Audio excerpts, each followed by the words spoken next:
Hello guys, welcome back to my channel study placement. यहाँ पे हम डीपी की सीरीज़ कर रहे हैं अपनी, जिसमें हम पूरा डीपी कवर करने वाले हैं, डीपी के हर क्लासिक टाइप, हर वेरिएशन के साथ।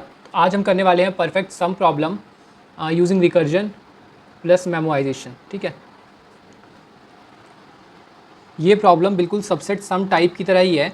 एग्जैक्टली हमें सबसेट सम टाइप में क्या बताना था, सबसेट सम में हमें ये बताना था कि ये जो टारगेट है क्या इसका जो सबसेट है, इसके अंदर कोई एक ऐसा सबसेट है जो जिसका सम करके ये टारगेट हमें अचीव हो जाए।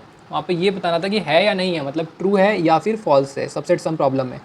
बट यहाँ पे हमें क्या बताना है, यहाँ पे हमें ये बताना है कि इसके अंदर ऐसे कितने सबसेट्स हैं जिसका सम करके हमारा टारगेट अचीव हो जाए। तो इस प्रॉब्लम को कैसे करेंगे।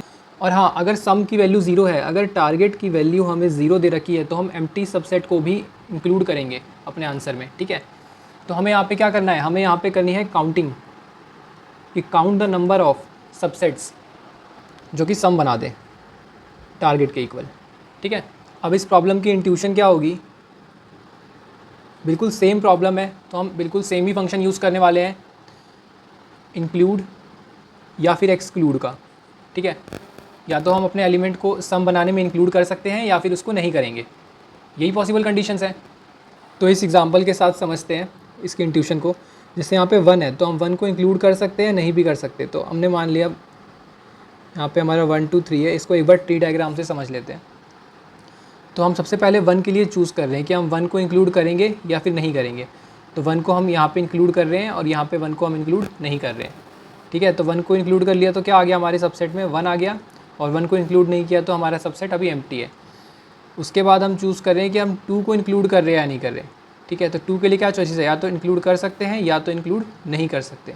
इसमें भी सेम, या तो इंक्लूड कर सकते हैं या तो इंक्लूड नहीं कर सकते 2 को। तो क्या होगा, 1, 2 इसमें आ जाएगा, इंक्लूड कर सकते हैं। इसमें आएगा, अगर हम इसमें सिर्फ 1 आ जाएगा अगर हम 2 को इंक्लूड नहीं करेंगे, और इसमें इंक्लूड करेंगे तो ओनली 2 आ जाएगा, और इसमें इंक्लूड करेंगे तो एक्सक्लूड करेंगे तो खाली सबसेट जो था वही आ जाएगा। ठीक है, अब एक बार देखते हैं, अब 3 की बारी है। एक बार 3 से पूछते हैं कि 3 इंक्लूड होना चाहेगा या नहीं।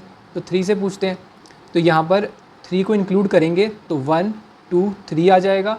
यहाँ पे 3 को हम एक्सक्लूड कर देंगे तो ओनली 1, 2 आ जाएंगे। ठीक है, अब इससे पूछते हैं 3 को इंक्लूड करेगा और यहाँ पे 3 को एक्सक्लूड करेगा। तो 3 को इंक्लूड कर लेगा, 3 को ले लेगा तो 1, 3 हो जाएगा, और 3 को नहीं लेगा तो ओनली 1 रह जाएगा। ऐसे ही इसका बनेगा, यहाँ पे इंक्लूड करेगा, यहाँ पे एक्सक्लूड करेगा।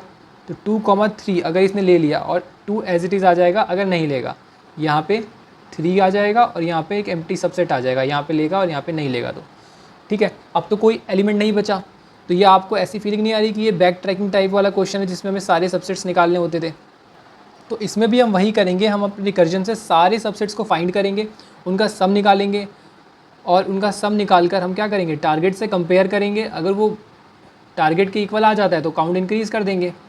ठीक है, बट इसको हम करने वाले हैं मेमोराइजेशन की हेल्प से। तो ये 2 की पावर n की टाइम कॉम्प्लेक्सिटी नहीं रखेगा। अच्छा, ये 2 की पावर n की टाइम कॉम्प्लेक्सिटी कहाँ से आती है, इसके पास 2 चॉइस है, इसको हम ले सकते हैं या तो नहीं ले सकते। इसके पास भी 2 चॉइस है, इसके पास भी 2 चॉइस है, तीनों के पास 2 चॉइसेस हैं। तो कितनी चॉइसेस हो गई टोटल, 2 × 2 × 2, तो टोटल 8 चॉइसेस हो गई इसके लिए। और n क्या है, यहाँ पे n की वैल्यू 3 है, इस एरे की साइज़ 3 है, तो 2 की पावर 3। ठीक है, तो 2 की पावर n टाइम कॉम्प्लेक्सिटी होती है सारे सबसेट्स को जनरेट करने की। और आप देखोगे तो यहाँ पे 8 सबसेट्स जनरेट हो चुके हैं, 1 2 3 4 5 6 7 8। ठीक है, अब आप यहाँ पे आराम से काउंट कर सकते हो, एक ये 3 के इक्वल है, एक ये 3 के इक्वल है 1, 2, और तो कोई नहीं है ना। मतलब इसका आंसर क्या हो गया, इसका आंसर हो गया 2।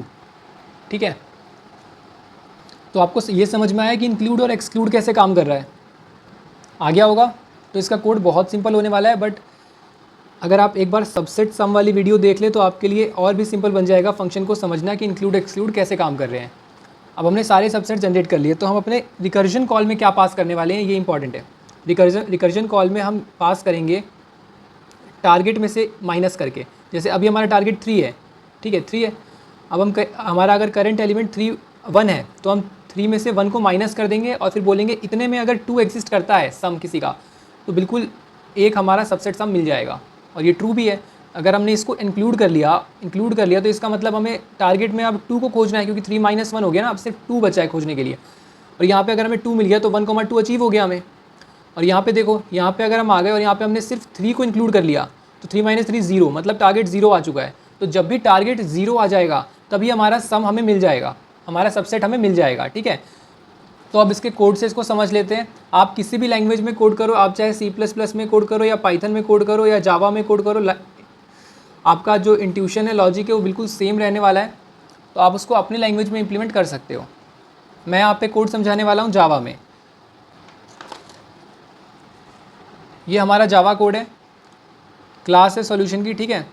इसके बाद ये इंटीजर डीपी, इसको मैंने बाहर क्यों बनाया है? बाहर इसलिए बनाया है ताकि हमें इसको फंक्शन में बार बार पास ना करना पड़े, ठीक है। यहाँ पे ये फंक्शन में बार बार इसको पास करने में गलती हो जाती है, इसलिए हम इसको यहाँ पे बना लेंगे ताकि हम अक्रॉस ऑल द फंक्शन इसको यूज़ कर सकें। फिर डी पी = न्यू इंटीजर। और हाँ, इंटीजर टाइप बनाने का एक लॉजिक ये भी कि इंटीजर क्यों बनाया, इंट क्यों नहीं बनाया।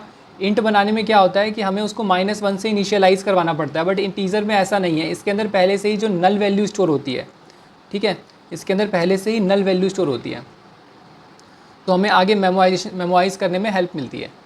पहले अपने रिकर्जन फंक्शन को समझते हैं। यहाँ पे नम्स है और टारगेट है, ठीक है। तो हमने नम्स, टारगेट और ये क्या पास हुआ है, ये इंडेक्स पास हुआ है कि 0 से लेफ़्ट टू राइट हम नम्स को ट्रैवर्स कर रहे हैं। आपको कोड को बिल्कुल भी नहीं रटना है। आप कोड को रटेंगे तो आप कभी नहीं समझ पाएंगे। आप एरे को लेफ़्ट टू राइट ट्रैवर्स करिए या राइट टू लेफ़्ट ट्रैवर्स करिए, आप एरे को कैसे भी ट्रैवर्स करिए, आपका आंसर बिल्कुल सेम रहने वाला है।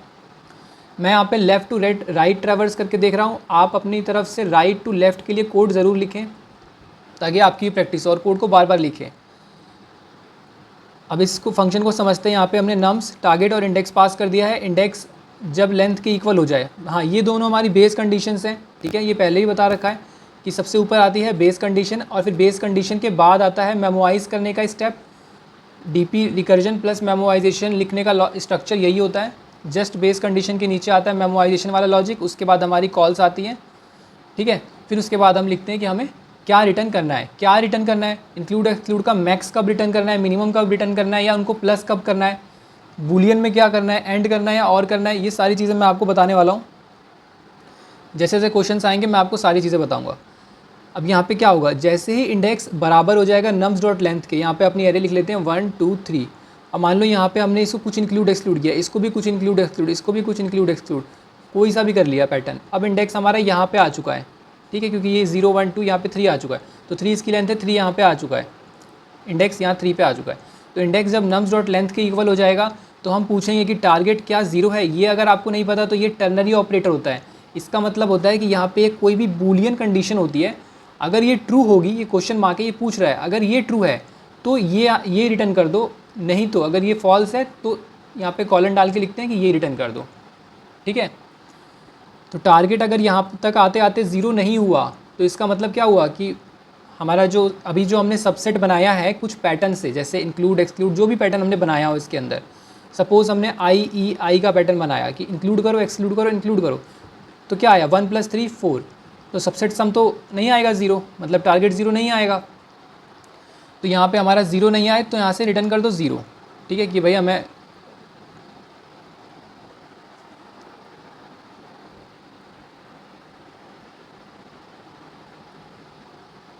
ऐसा कोई सबसेट नहीं मिला जिसमें कि टारगेट 0 आ जाए, ठीक है। ऐसा कोई सबसेट नहीं मिला जिसके एलिमेंट्स का सम करके टारगेट आ जाए, है ना। इसका मतलब यही हुआ। और अगर आ जाएगा टारगेट = 0 तो मतलब जो करंट वाला पैटर्न है, जैसे मान लो करंट वाला पैटर्न ये भी हो सकता है, 1 है 2 है, तो ये मिला के 3 हो गए। तो इंक्लूड और एक्सक्लूड ये भी बन सकता है आई का पैटर्न, ठीक है। और फिर यहाँ पे आ गए, तो यहाँ पे आने के बाद क्या होगा, टारगेट 0 हो जाएगा क्योंकि 3 - 1 2, फिर इसके पास आएगा 2 - 2 0, फिर इसके पास आएगा, इसको तो इंक्लूड ही नहीं करना है, एक्सक्लूड करना है, स्किप करना है, फिर हम आगे चले जाएंगे। तो अगर यहाँ पे होगा तो क्या क्या रिटर्न करेंगे, आप खुद सोच के बताओ। हम यहाँ पे क्या कर रहे हैं, काउंटिंग कर रहे हैं। तो ये जो रिकर्सिव फंक्शन है ये हमें काउंट रिटर्न करके देगा, काउंट को रिटर्न करके देगा कि कितने सबसेट हैं जो कि मिला के हम टारगेट बना सकते हैं। तो यहाँ पे एक सबसेट तो हमें मिल गया ना यहाँ पे, तो हम यहाँ पे 1 रिटर्न कर देंगे, ठीक है। अब ये देखो टारगेट <0, ये बेस कंडीशन आपको खुद से ही सोच के लिखनी पड़ती है हर प्रॉब्लम के लिए, बाकी स्ट्रक्चर आपका सेम रहता है। टारगेट अगर <0 हो जाए फिर तो कभी अचीव हो ही नहीं सकता, टारगेट कभी = 0 हो ही नहीं सकता, क्योंकि वो = 0 को पार करके <0 हो चुका है। टारगेट ऑलवेज डिक्रीज़ हो रहा है, हमेशा घट रहा है टारगेट, ठीक है। कभी वो बढ़ नहीं सकता किसी भी कंडीशन में, क्योंकि यहाँ पे हम टारगेट को हमेशा माइनस करके पास कर रहे हैं, नहीं तो हम टारगेट को एज इट इज़ पास कर रहे हैं, कभी भी कुछ प्लस नहीं हो रहा टारगेट में। तो जैसे ही लेस देन 0 होगा रिटर्न 0, क्योंकि आगे चेक करने का मतलब नहीं है, पॉसिबल नहीं है। और फिर इंडेक्स अगर greater than nums dot length हो जाए, इंडेक्स अगर लेंथ से बड़ी हो जाए तब तो 0 रिटर्न करना ही है। इसके बाद यहाँ पे देखो एक बार, ये मेमोराइजेशन वाला स्टेप है, यहाँ पे हम पूछ लेंगे कि क्या वैल्यू नल है। अगर वैल्यू नल है तो क्या होगा, मतलब इस कॉम्बिनेशन के लिए या IDX और इस टारगेट के लिए अभी रिकर्जन्स नहीं कॉल हुई हैं, अभी रिकर्जन्स कॉल नहीं हुई है, तो इसको कॉल करेंगे। अगर नल नहीं है मतलब यहाँ पे कुछ ऑलरेडी स्टोर है, यहाँ पे कुछ ना कुछ स्टोर है, मतलब इन दोनों कॉम्बिनेशन के लिए इस IDX और इस टारगेट के लिए जो हमारी रिकर्जन कॉल्स है वो सारी हो चुकी है और वहाँ पे कुछ वैल्यू है, तो हम यहीं से रिटर्न कर देंगे, क्योंकि वापस रिकर्सिव कॉल करके फ़ायदा नहीं है for same index and target, वो रिडंडेंसी हो जाती है हमारे कोड में। यहाँ पे हमने इंक्लूड कर लिया, इंक्लूड का कॉन्सेप्ट मैं आपको बता चुका हूँ। यहाँ पे हमने सॉल्व निकाल लिया कि भाई इंक्लूड करने के बाद हमें कितने नंबर ऑफ सबसेट मिल रहे हैं, तो वो ये ला के देगा, ठीक है। तो टारगेट में से हमने माइनस कर दिया नम्स इंडेक्स को, करेंट वाले को, और इंडेक्स को आगे बढ़ा दिया, फिर टारगेट का टारगेट रहने दिया, इंडेक्स को आगे बढ़ा दिया, ठीक है। और एट लास्ट हमने अपने इंडेक्स और टारगेट में स्टोर करवा लिया इंक्लूड प्लस एक्सक्लूड को। इंक्लूड प्लस एक्सक्लूड क्यों किया, इस बात को समझो। देखो आपको या तो मैक्स निकालने को आएगा, या तो मिन निकालने को क्वेश्चन आएगा, या तो टोटल काउंट निकालने को क्वेश्चन आएगा, ठीक है। टोटल काउंट बता दो, मैक्स बता दो, मिन बता दो। टोटल काउंट में आपको प्लस करना है, मिन में आपको मिनिमम निकालना है, और मैक्स में आपको मैक्सिमम निकालना है, इंक्लूड और एक्सक्लूड का, ठीक है। अगर बूलियन टाइप है तो बूलियन में आपको मोस्ट ऑफ द केसेस में और निकालना होता है, ठीक है, कि अगर एक भी ट्रू हो जाए तो ट्रू दे दो, ठीक है। और यहाँ पे 2D DP क्यों बनाई है ये भी मैं बता चुका हूँ पहले। 2D DP एरे इसलिए बनाते हैं क्योंकि जितने नंबर ऑफ़ पैरामीटर्स हमारे रिकर्सिव कॉल में चेंज हो रहे होते हैं उतने ही रो और कॉलम की DP बनती है, ठीक है। जैसे यहाँ पे देखो, यहाँ पे टारगेट और इंडेक्स दो ही चीज़ें चेंज हो रही है, तो 2D DP। अगर एक चीज़ चेंज हो रही तो 1D DP, और 3 चीज़ें चेंज हो रही होती, DGDP के क्वेश्चन में 3 चीज़ें चेंज होती है, तो वहाँ पे हम 3D DP का यूज़ करते हैं, ठीक है। तो गाइज़ अगर आपको वीडियो हेल्पफुल लगी हो तो वीडियो को लाइक करें और चैनल को सब्सक्राइब कर लें।